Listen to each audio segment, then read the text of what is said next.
Tahukah Anda bahwa gangguan terbesar ketidakkondusifan pemilu 2024 justru datang dari istana kepresidenan, bukan dari rakyat?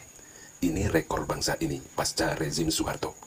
Betapa tidak, Presiden sibuk sekali mencari pembenaran formal atas keberpihakannya, sampai harus menjelaskan sendiri dasar hukum legalitasnya untuk berpihak dan untuk berkampanye.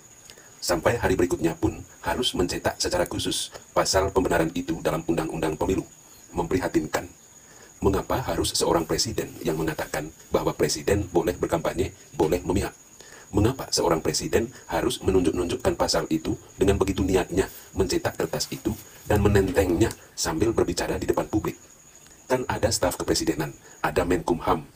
Tetapi akan lebih elegan kalau harus dijelaskan, maka yang menjelaskan adalah para pakar hukum yang bukan orang pemerintahan.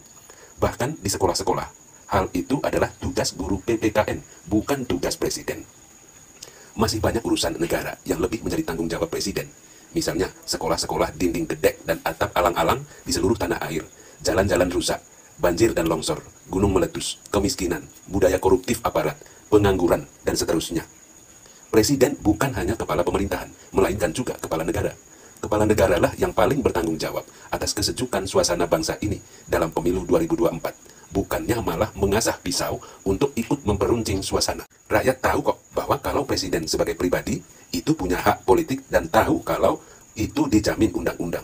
Kalau ada yang tidak tahu, tidak harus presiden sendiri yang menjelaskan. Seharusnya presiden bukan menenteng pasal pembela hak politik pribadinya, melainkan menenteng ruh kesejukan, keadilan, kebebasan, serta persatuan dan kesatuan bangsa yang berbineka tunggal ika.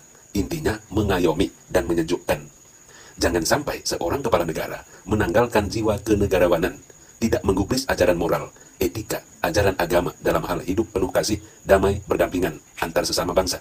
Jangan sampai seorang kepala negara malah bermain dalam formalisme hukum, yang hanyalah aturan main yang terukur oleh manusia. Jangan sampai hati nurani jauh ditinggalkan. Saya tidak rela kepala negara saya terkepung oleh nilai-nilai etika, agama, moral, dan terbuai bujukan paham formalisme dan legalisme semu yang kerdil hikmat dan pengertian.